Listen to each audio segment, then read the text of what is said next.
Ladies and gentlemen, the picture you are about to see is as important a film document as was ever made by the Army Air Forces. In graphic detail, it reveals the operation use of gliders in the invasion of Normandy, gliders which you helped to manufacture. You will not soon forget this picture. You may even be able to recognize gliders which you built with your own hands. I think you will swell with pride when you see how well they perform, for without them, the invasion of German-held territory could not have been the success it was. Yes, you'll be filled with justifiable pride, and speaking for the Air Technical Service Command and the entire Army Air Force, I want you to know that we share this pride with you. But the job is not yet done.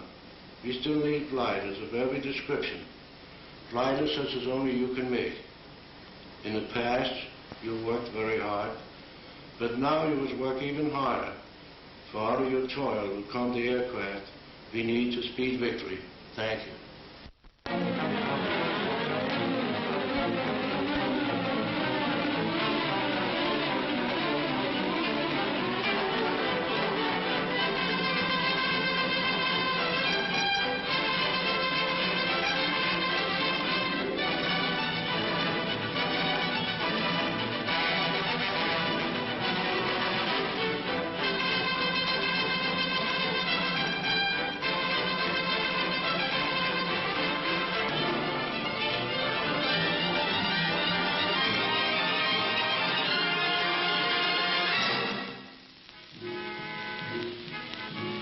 This is the story of the operation which began the assault on the continent of Europe. The 9th Troop Carrier Command will transport and resupply parachute and glider elements of the 82nd and 101st Airborne Division and will be prepared to transport elements of the British 1st Airborne Division as directed.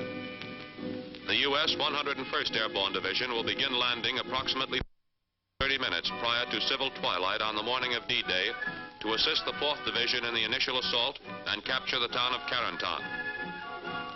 The U.S. 82nd Airborne Division will land to the immediate west of the 101st for the purpose of preventing the movement of enemy reserves to the east and north.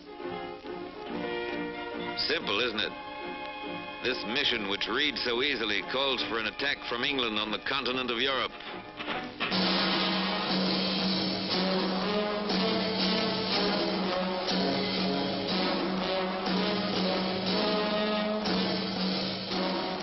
Festung Europa, walled in by the formidable defense in depth of the Atlantic Wall.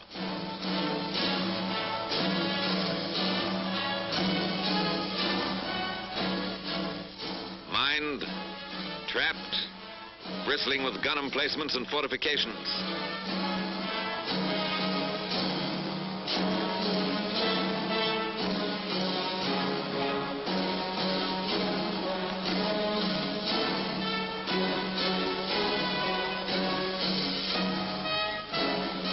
An impregnable barrier, said the Nazis.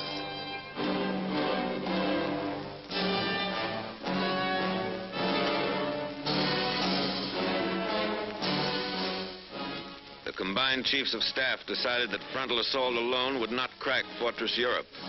The Atlantic Wall must be vaulted and the cracking process begun from the rear. The initial effort by land, sea, and air would be made in this area, spearheaded by troop carrier and airborne forces.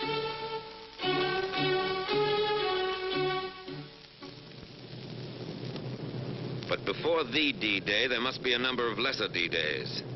The first large-scale airborne operation was performed in conjunction with the assault on Sicily, 10 July 1943. Taking off from fields in Africa for dropping zones in Sicily, troop carrier units transported by glider and aircraft, units of the 1st British and the U.S. 82nd Airborne Divisions. Almost a year before this operation, a troop carrier group transported a parachute infantry battalion from England to start the invasion of North Africa. But the invasion of Sicily was the first real test for troop carrier units, which had trained in maneuvers in Texas, the Carolinas, and England.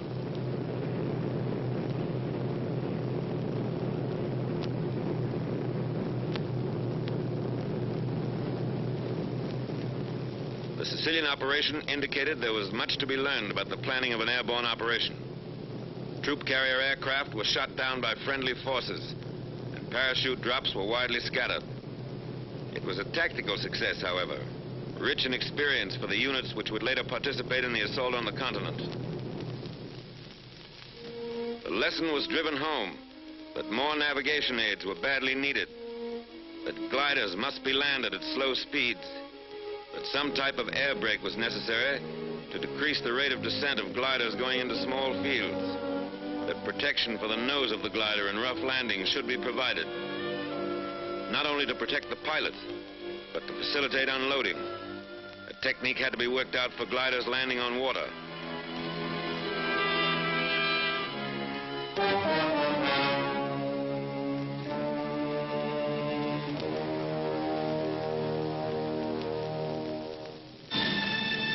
To the lessons of Sicily was added the experience of the highly successful operation in the Markham Valley of New Guinea, in which troop carrier and airborne forces showed the practicability of a well-planned daylight operation.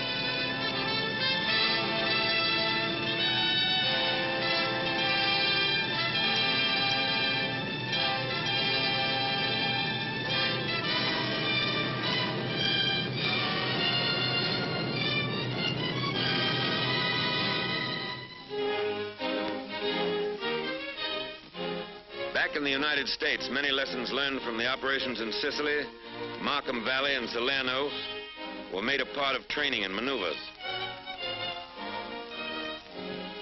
The Griswold nose was developed to protect the glider in rough landings. The parachute arrestor was adopted to permit landing the glider in restricted areas.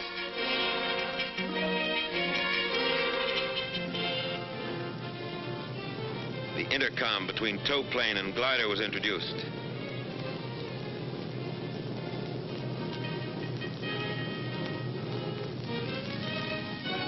Blitz landings were out. Glider pilots were taught a slow, constant rate of descent, with a slow landing to a precise spot on the ground.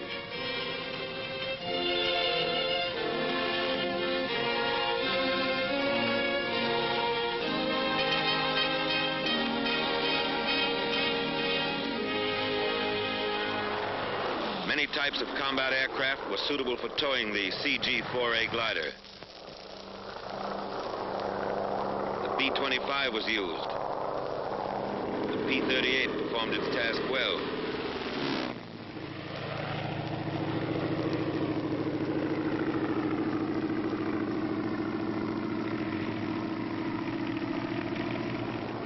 And even the PBY became a tow plane.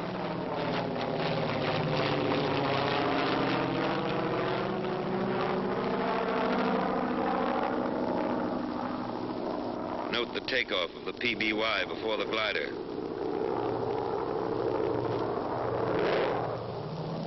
Here's a B-17 in dual tow.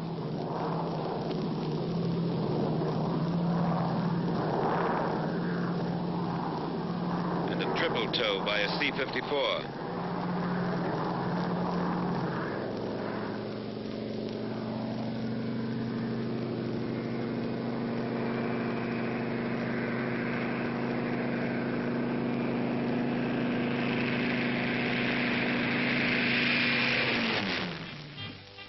Airborne aviation engineers trained in anticipation of their probable use for building landing strips and rebuilding bombed aerodromes in France.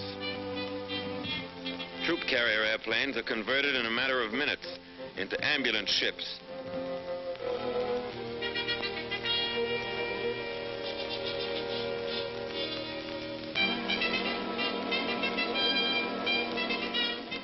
And from lessons learned overseas grew the doctrine expressed in War Department Circular 113, employment of airborne and troop carrier forces.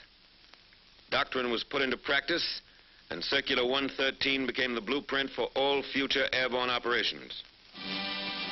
Airborne and troop carrier units are theater of operation forces. Their employment must be an integral part of the basic plan made by the agency directing all land, sea, and air forces in the operation. The coordinating directive must be issued in time to allow realistic preparation and training by troop carrier and airborne units for the specific operation.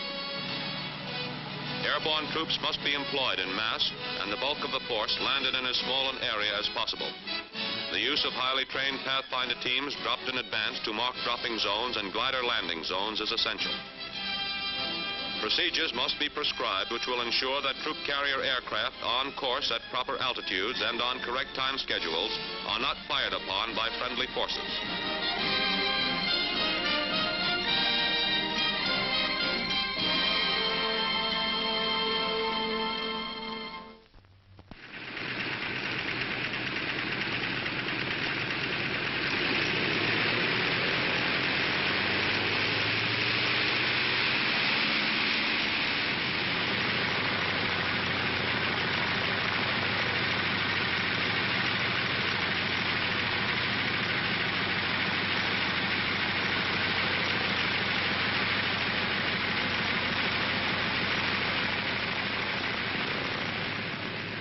Power pilots and the staffs of operational training groups, which were committed to the United Kingdom, were trained in flying procedures of the United Kingdom before they left the States.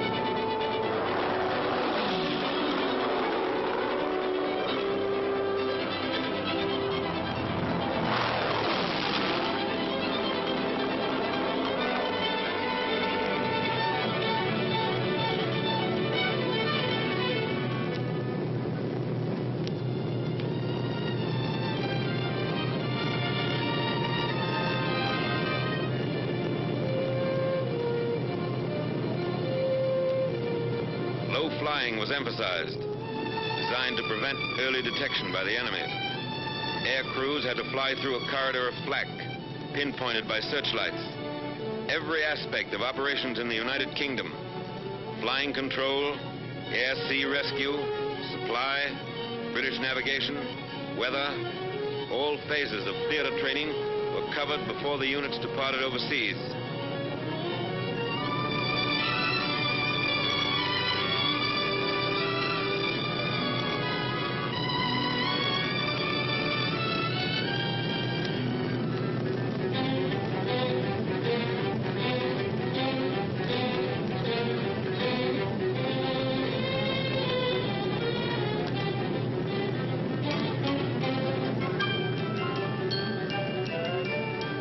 Maneuvers ended with gliders landing in small fields, similar to the potential landing zones in France. Live loads are in the gliders.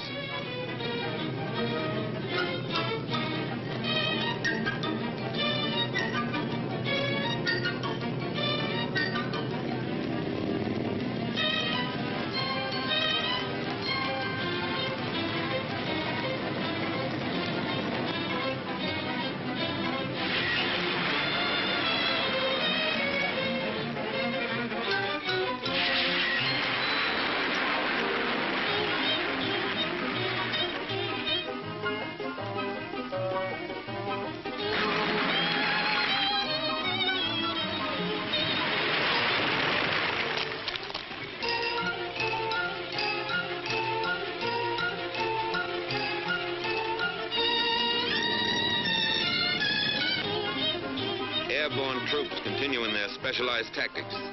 Glider pilots are trained to stay in action with them until evacuated.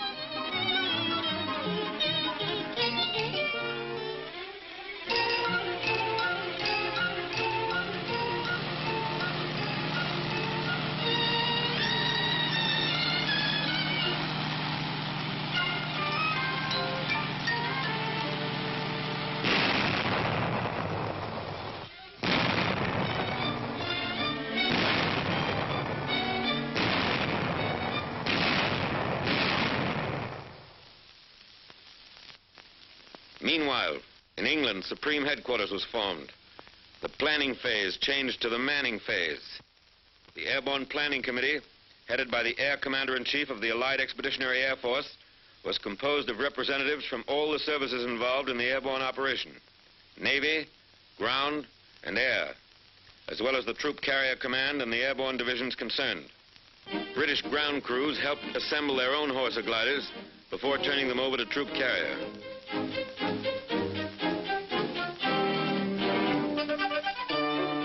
This British Horsa now belongs to the 9th Troop Carrier Command.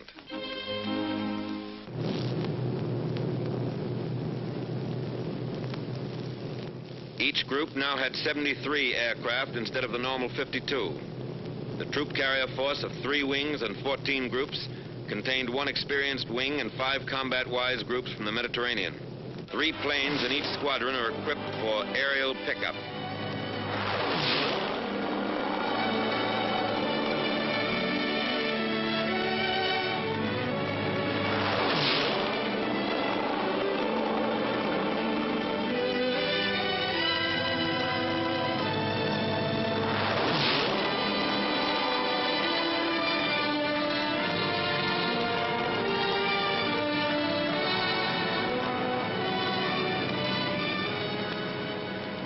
Coordination between ground and air is necessary for accuracy in delivery of resupply containers.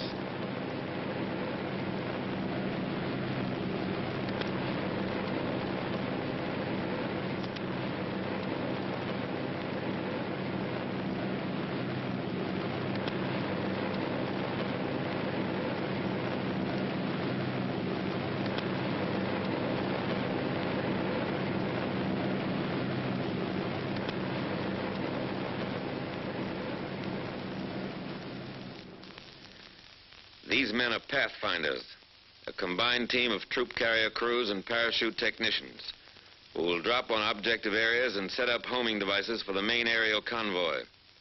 Teams consist of 9 to 14 technical men and 5 security personnel. The Pathfinder School, starting without precedent and table of organization, and with little equipment, turned out 50 trained troop carrier crews and 260 British and American airborne officers and men by D-Day. Pathfinder airplanes were equipped with every navigational aid used by troop carrier, and the flight crews and airborne teams received 30 to 60 hours training in their use, both in the air and on the ground.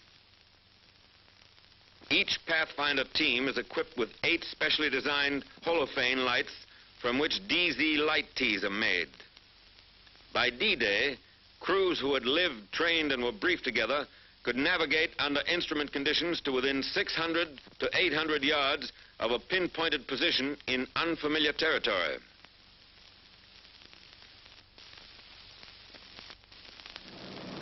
From March through May, 35 lower echelon and 3 full-scale command exercises were held, culminating in a full dress rehearsal for the operation against the continent. The times, loads, distances, and navigational aids were exactly as would be used in the assault. Landing zones were selected for their similarity to those in Normandy, which intelligence showed were 900 to 1,500 feet long and averaged 500 feet wide. Mosaics showed that the objective areas would hold 1,300 gliders. The Normandy fields were bounded by trees 15 to 75 feet high, along with numerous dense hedges.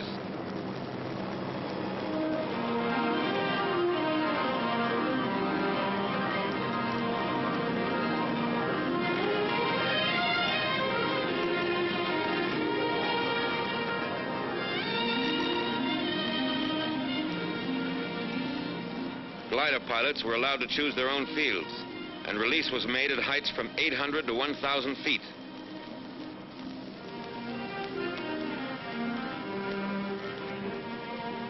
Both ideas were impractical. The high release made the gliders more vulnerable to ground fire and sacrificed accuracy. And when each pilot chose his landing field, there were too many conflicting patterns. Following this maneuver, it was decided that leaders were to choose the landing field for the 3 other gliders in his element, and the release would be made at 400 to 600 feet.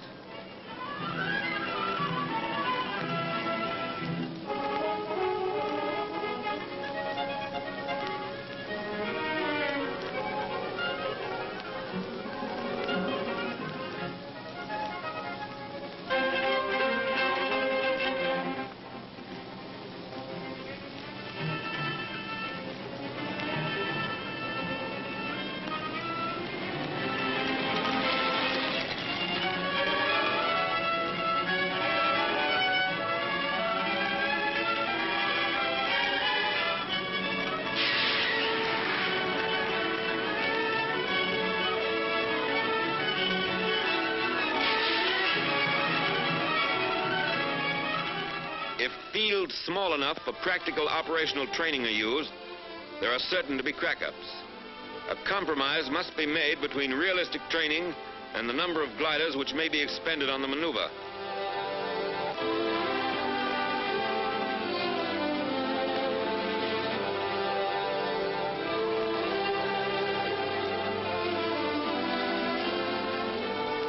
One reason the percentage of Horsa crack-ups was to be so much higher in the actual operation was that a sufficient number were not available for extensive practice in full-load landings into small fields. Because of their rugged fuselage construction, most of the CG-4A gliders which sustain damage upon landing deliver their loads of personnel and equipment in fighting condition.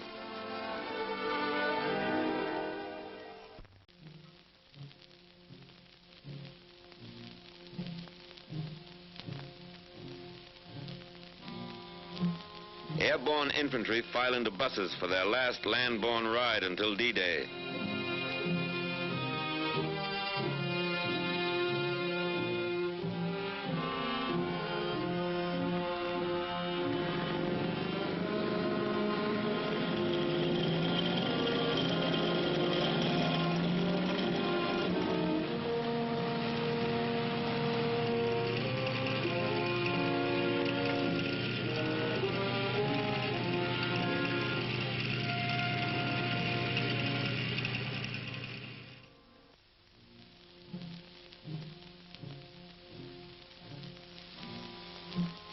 These hangars are their barracks until they climb aboard the airplanes and gliders.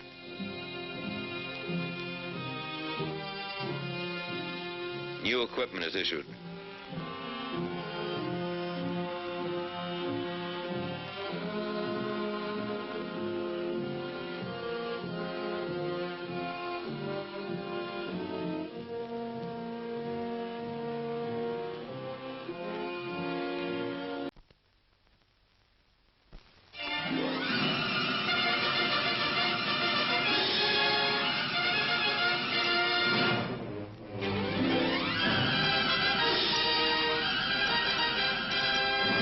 Ladies and gentlemen, the picture you are about to see is as important a film document as was ever made by the Army Air Forces. In graphic detail, it reveals the operation use of gliders in the invasion of Normandy, gliders which you helped to manufacture. You will not soon forget this picture. You may even be able to recognize gliders which you built with your own hands.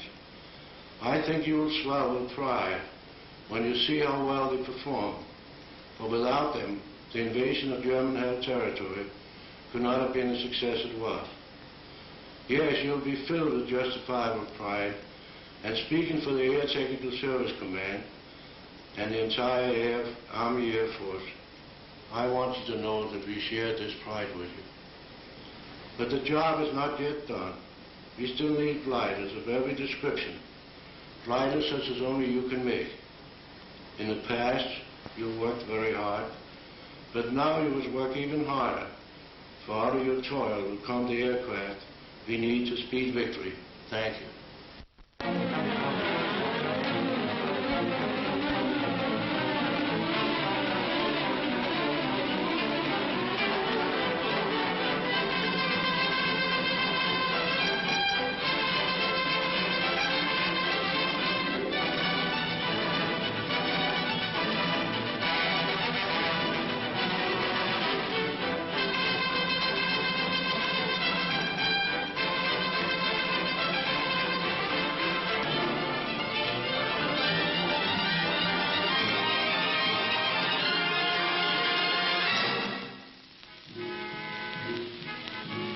This is the story of the operation which began the assault on the continent of Europe.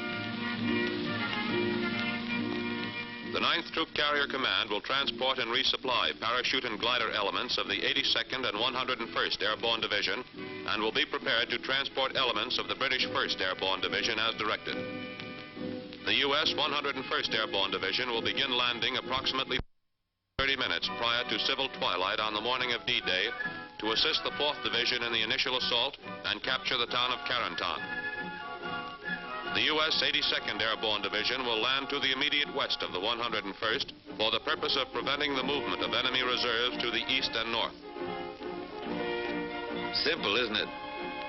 This mission, which reads so easily, calls for an attack from England on the continent of Europe.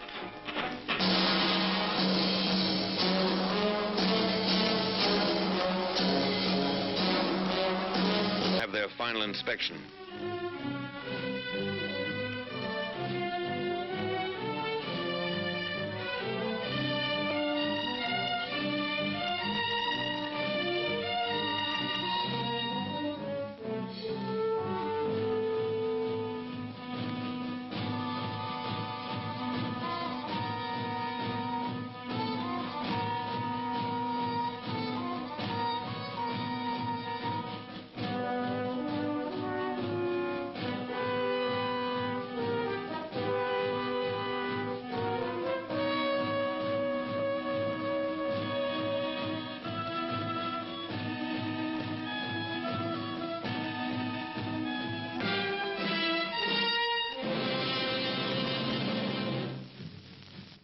More than a dozen fields, paratroopers march their ships.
Each pilot has been furnished a list of his passengers.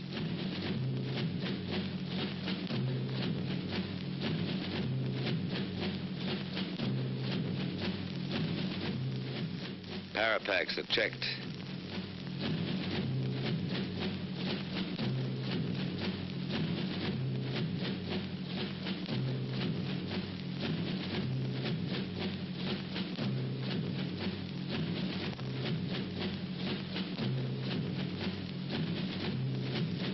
This outfit has enough Apache blood in its collective veins to justify their haircut.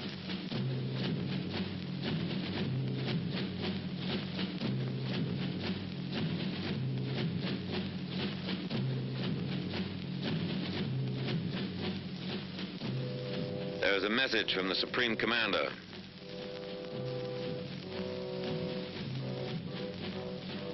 You are about to embark on a great crusade. The eyes of the world are upon you, and the hopes and prayers of all liberty-loving people go with you.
Pilot and crew chief make a final check of the parapacks. And here's another final check, this time by the jump master just before the men go aboard.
This trooper will drop his British leg pack loaded with demolition supplies just before he lands.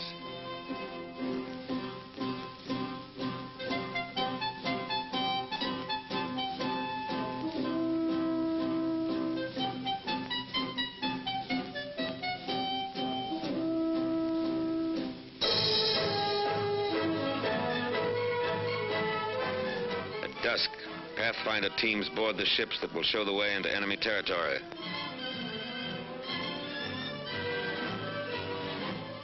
"925 troop-laden aircraft will home tonight on navigation aids set up by these Pathfinders. This is 1 minute out of 1 hour in one day in the world's history that has rarely been equaled. These are the first ships to take off in the airborne invasion of Fortress Europe.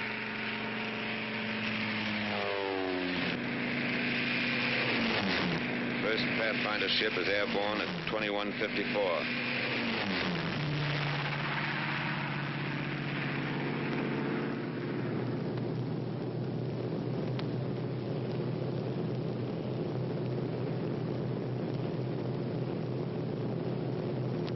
As the Pathfinders head for the coast of France, other C-47s move into position for their takeoff at the head of the runway.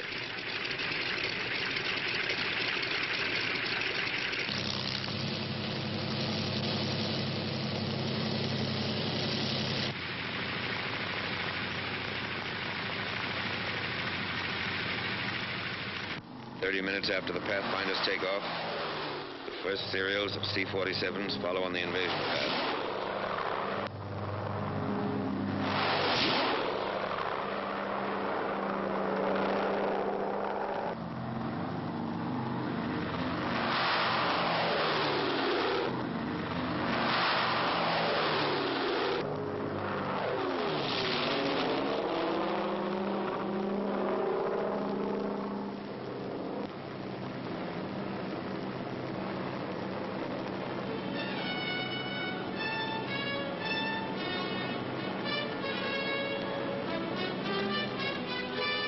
As troop carrier aircraft cross the channel, the Allied invasion fleet has already weighed anchor.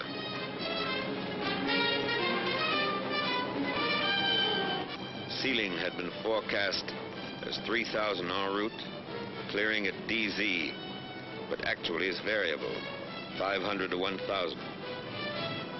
Visibility is poor. Stand up. Hook up.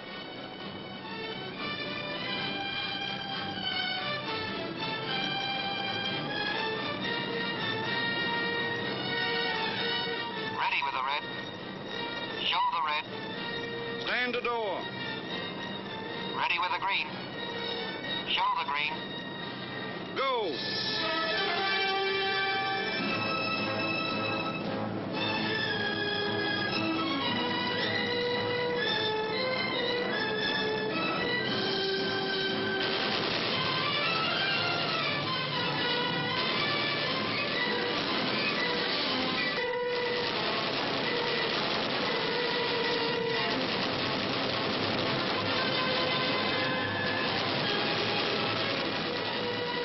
The unit landed squarely on the German 91st Infantry Division and other enemy troops. These enemy units were on maneuvers and were already occupying their assigned defensive positions. Surprise was gained only by the leading parachute unit, and subsequent serials found themselves under practically continuous ground and anti-aircraft fire while crossing the peninsula and upon landing. 821 airplane loads, 13,000 paratroops were delivered into DZs in less than 2 hours.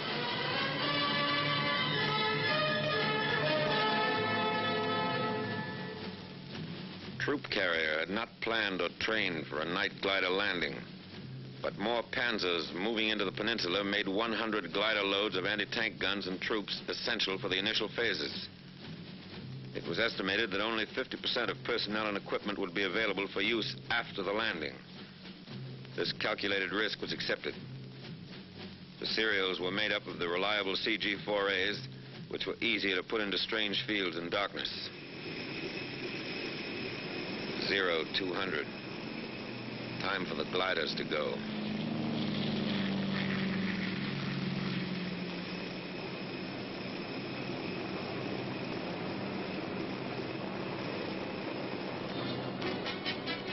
All right, Cloud, approaching LZ. Roger. Okay, cut loose. Roger. So long.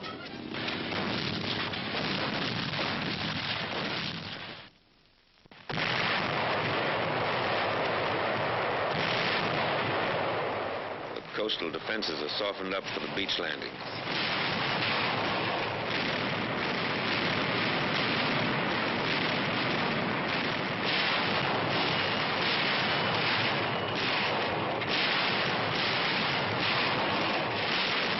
Daybreak.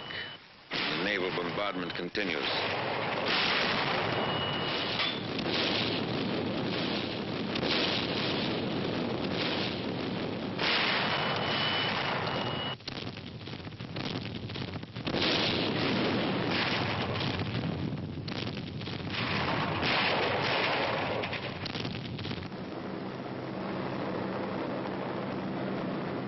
Marauders went in ahead of the troops to blast enemy coastal installations. Priority number 1, air supremacy, had been obtained a long time before D-Day. The 8th and 9th Air Forces had accomplished that. Standing offshore, the invasion craft wait as Allied planes blast the coast.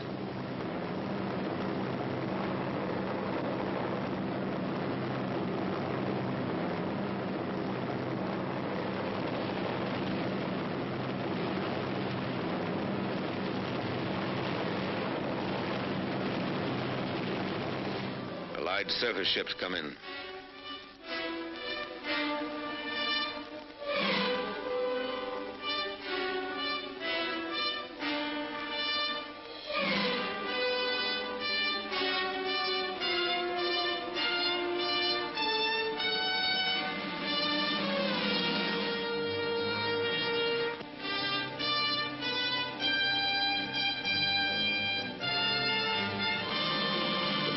Go on to the next phase, the bombing and crippling of roads, bridges, waterways, railheads, the isolation of a battlefield. And the battlefield is isolated. No German reserves come through to the coast in any strength. The beachhead holds and grows as the Air Force piles up a record number of sorties.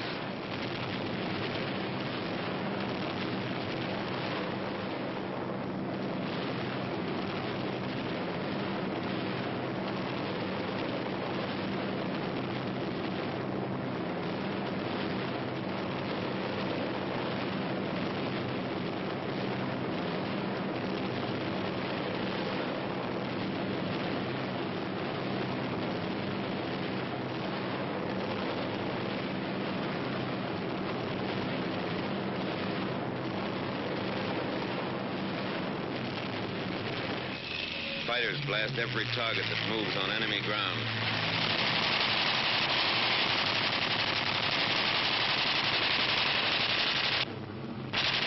Any target of opportunity is legitimate prey. Record sorties are flown by the fighters on D-Day.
Back in England, the next glider serials are being marshaled for the takeoff.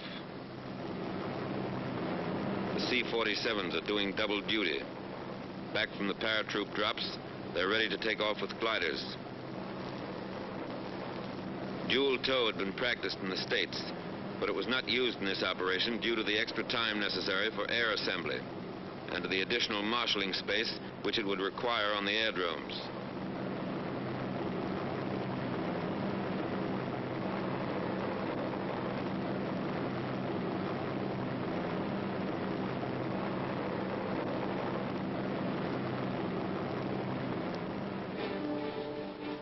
Hard-pressed paratroopers who went into action in darkness earlier today are depending on reinforcements and heavier equipment, which will be delivered by these glider serials.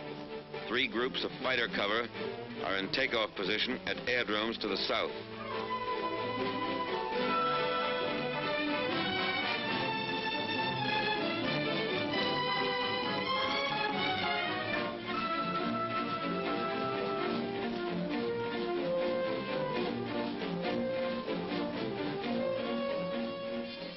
A coordinated British effort was made simultaneously by the British 6th Airborne Division, transported by RAF 38 Group on objectives around Caen. Particularly interesting was the delivery of 8.5-ton tanks of a Recce regiment in 30 huge Hamilcar gliders. 29 of the 30 tanks were in action within 10 minutes after they were landed.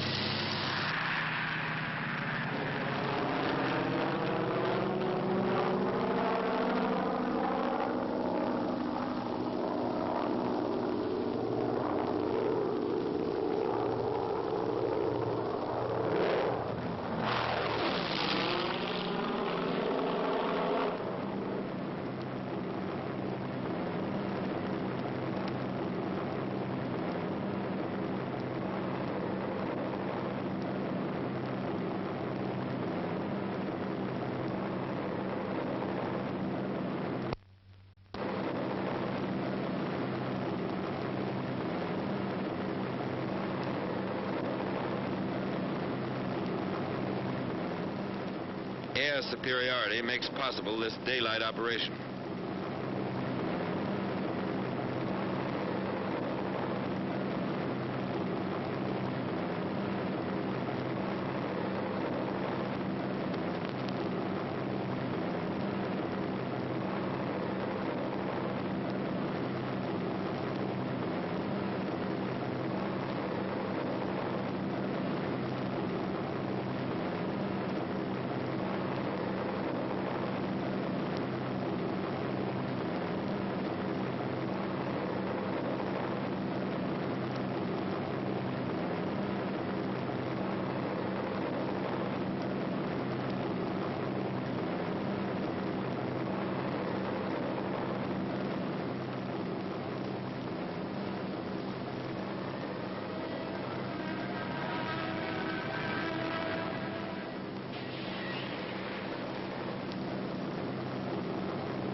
ACAC ended a mission for this friendly airplane.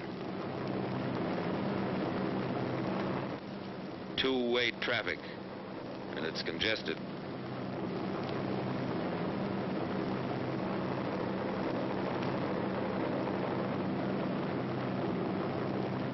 These are areas flooded by the Germans.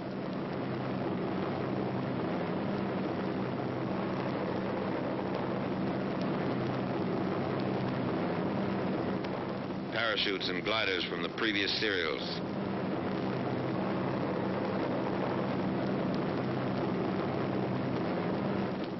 The gliders cut loose from their tow planes.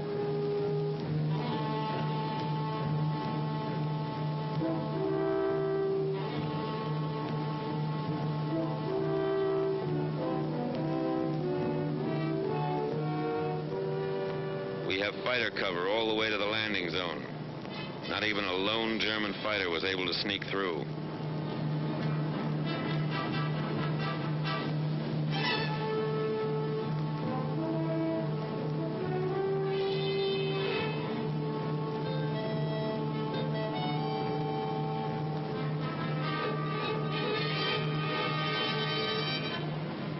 One of the gliders makes a landing in the flooded area.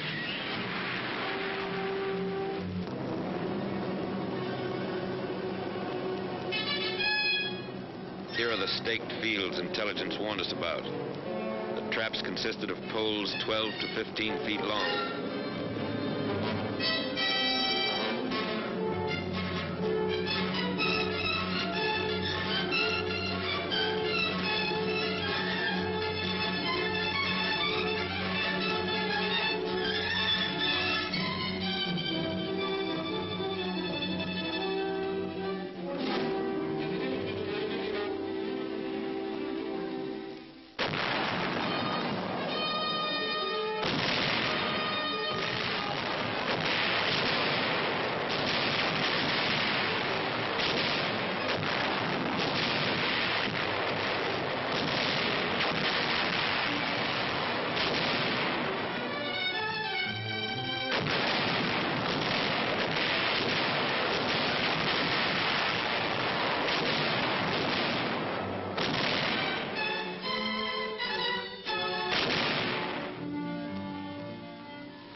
The 82nd and 101st Airborne Divisions were in action 33 and 24 days, respectively.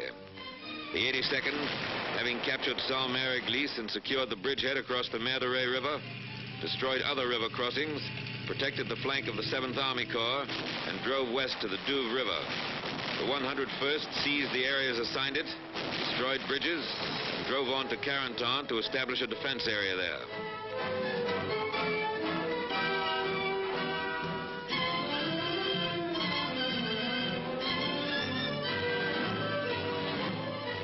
Troop carrier, the commanding general of the 82nd Airborne Division sent this commendation.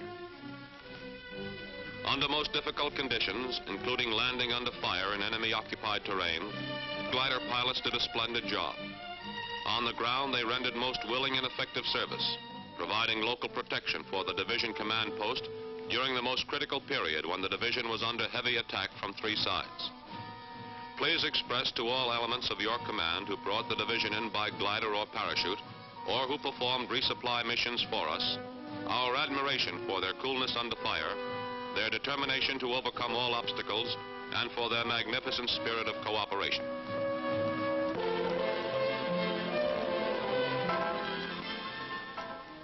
This is part of the price paid for 6 and 7, June 1944.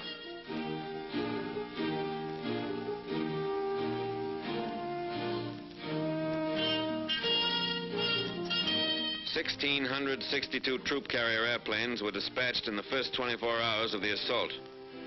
43 were lost and 311 damaged by small arms fire. A lot happened here that cameras could never get. But a corporal with the Pathfinders remembers. We were covering the landing of the first bunch of gliders. We were pinned down by German fire across the field. As the men came running out, they stepped right into it and started to drop all around us.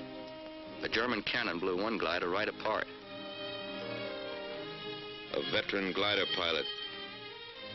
A night glider operation means more landing casualties and extreme difficulty in unloading. It is certainly not desirable if a dawn or dusk landing is at all practicable. A power pilot.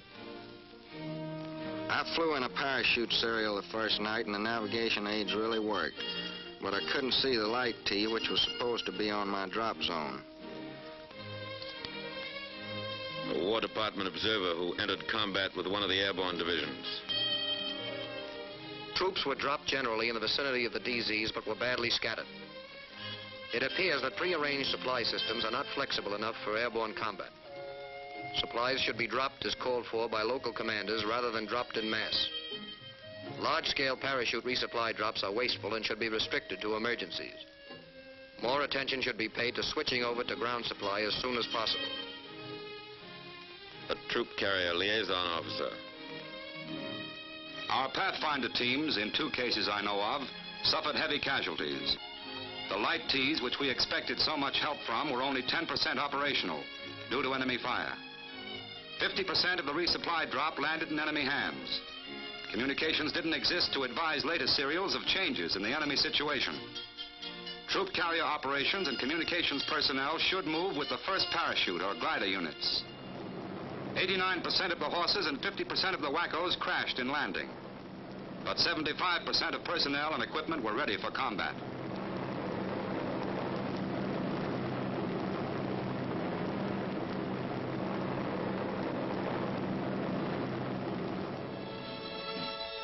from Normandy, these men would have faced further tests. How much they had learned will be history.